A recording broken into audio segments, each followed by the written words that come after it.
Et salut tout le monde, j'espère que vous allez bien aujourd'hui. Comment s'approprier son oracle et surtout où le trouver. Si ma précédente vidéo vous a plu pour qu'est-ce qu'un oracle, aujourd'hui on va apprendre à se l'approprier. Alors tout d'abord, il n'y a pas de rituel précis à utiliser. Moi je vais vous expliquer ce que je fais pour moi, mais bien évidemment vous prenez ce qui résonne pour vous et vous ne prenez pas ce qui ne résonne pas. On fait vraiment, c'est vraiment quelque chose qu'on fait avec son intuition qui résonne en nous et qui vibre en tout cas pour nous. Moi, je vous donne ce que je fais, après, vous voyez. Tout d'abord, les oracles, vous pouvez les trouver chez Cultura. Leclerc maintenant se développe énormément. Il y a des sites internet, le site Etsy, vous pouvez en trouver, Amazon. Où est-ce que vous pouvez en trouver d'autres? Dans des boutiques ésotériques, dans certaines villes ou villages.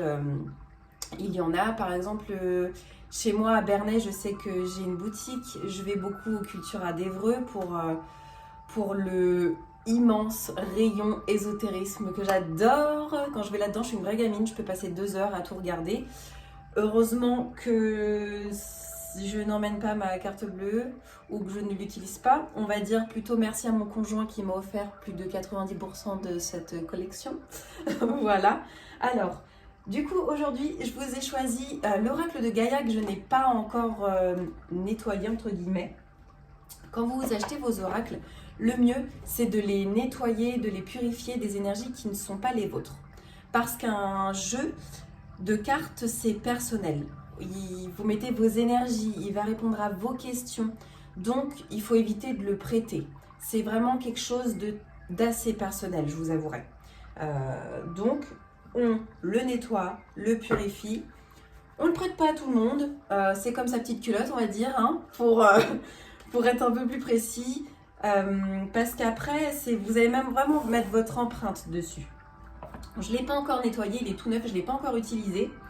Ce que j'aime bien faire pour nettoyer mes oracles, j'utilise de l'encens. Alors, soit de l'encens à base de Palo Santo ou de l'encens à base de sauge. Donc, je vais le faire avec vous, je vais vous montrer ce que je fais. Si j'arrive à allumer mon encens. Je commence toujours d'abord par vérifier que les cartes sont dans l'ordre. Parfois, pas tout le temps, elles ont des petits numéros. Donc là, moi, j'ai vérifié, elles sont bien dans l'ordre, de 1 à 45. J'aime bien quand elles sont bien rangées. Après, si elles n'ont pas de numéro, c'est pas grave. Vous n'êtes pas obligé de le faire, mais moi, je sais que j'aime ça. J'aime quand elles sont bien rangées. Voilà. Alors, je commence toujours. Donc, je prends toujours un peu de temps pour me recentrer, pour me concentrer sur ce que je fais, pour vraiment mettre l'intention que je vais nettoyer mon oracle. Bon, je l'ai fait juste avant. Vous pouvez simplement prendre 3 grandes respirations, vous concentrer, vous mettre dans votre bulle. Et vous venez tout simplement, voilà, moi j'aime bien passer la boîte, carrément dans l'encens. Je passe la boîte. Je suis vraiment en train de penser et de mettre l'intention que je nettoie. Alors je peux même passer le pochon comme ça. Mais après c'est ma façon de faire, hein, donc vous faites comme vous voulez. Le petit livret explicatif.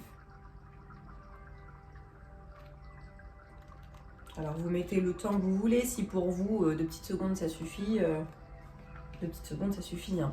Il n'y a pas de choses précises. Et tout simplement après je passe aux cartes, c'est-à-dire voilà la première carte. Généralement je la regarde, je la passe dans l'encens, je lis même le petit message, là c'est l'arbre de vie. Alors je lis pas le petit descriptif en dessous, mais voilà, je prends juste le temps, je regarde en même temps et je la passe comme ça. Dans la fumée de l'encens.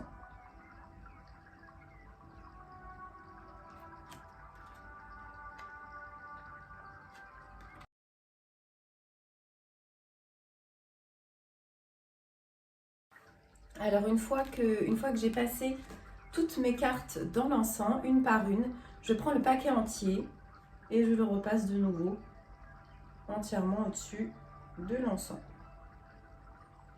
Et une fois que c'est terminé, je vais venir le remercier d'être là, d'être venu à moi, de répondre à mes questions, de me guider sur le meilleur chemin à suivre et de mettre mes énergies sur cet oracle, d'y mettre mon empreinte. Donc tout simplement, je le tiens de la main gauche puisque c'est la main du cœur. Je le pose sur mon cœur, chakra cœur. Je ferme les yeux. Et voilà, après vous dites ce que vous voulez, soit dans votre tête, soit à haute voix. C'est vraiment ce qui résonne pour vous. Vous mettez vos énergies, vous prenez du temps. Alors moi je sais que j'ai mis mon énergie quand je ressens, alors soit je me sens balancée d'avant en arrière, ou je sens que mon cœur il bat un peu plus fort. Ça veut dire, enfin pour moi, ça veut dire que mon oracle, ça y est, je me suis connectée à lui, qui m'appartient entre guillemets. Voilà, c'est quand je ressens ça, je prends vraiment le temps de fermer les yeux, j'écoute. Et une fois que je ressens ce petit signal, et ben je sais que, désolée pour la pub, je sais que je me suis connectée à mon oracle et ça y est, j'ai mis mes énergies dedans.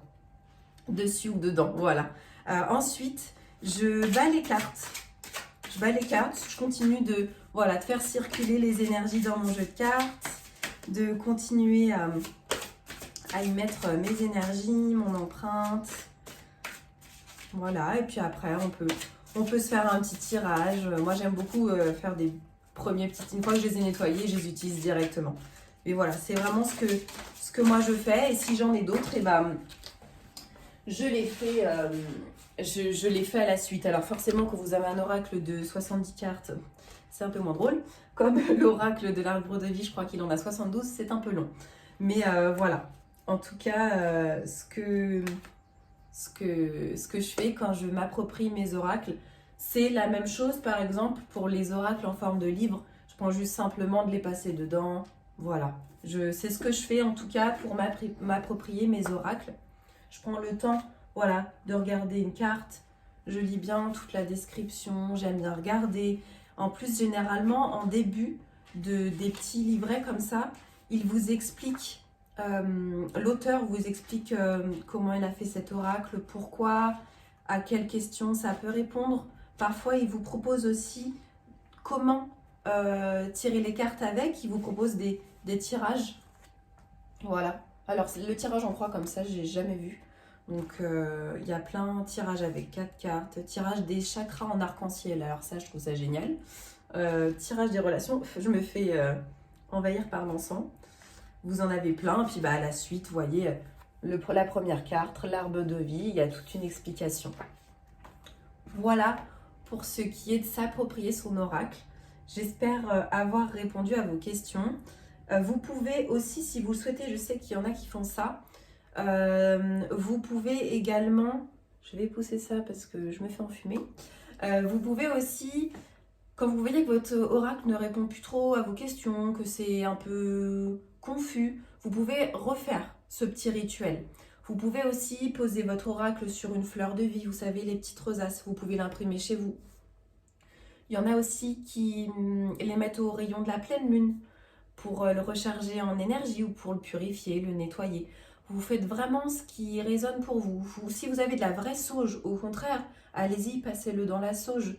Vous pouvez vraiment faire tout ce qui résonne en vous, tout ce qui vous paraît logique. Moi, je l'ai fait, j'ai beaucoup regardé de vidéos YouTube, j'ai beaucoup lu d'articles sur Internet. Excusez-moi, Laska, parce que j'ai mon chien qui m'accompagne toujours.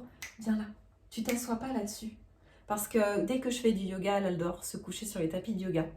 Mais bon, c'est pas très hygiénique pour mes clients. Donc voilà, vous faites vraiment ce qui résonne pour vous. Moi, c'est ce que je fais à chaque fois. Il y a plein d'autres techniques. J'ai vraiment pris ce qui résonnait pour moi. Les premières fois, j'ai fait des choses, je me dis mais c'est bizarre de faire ça. J'aime pas ça, j'arrive pas à m'y mettre. Donc j'ai changé. J'ai utilisé d'autres façons de faire. Voilà, après c'est pareil pour tout ce qui est lithothérapie. Quand je m'approprie une pierre, je la nettoie, je mets mes intentions dessus, je les recharge au rayon de la pleine lune, etc. Donc voilà, j'espère que ça vous a plu. Je vous dis à très vite dans une nouvelle vidéo. À bientôt les amis.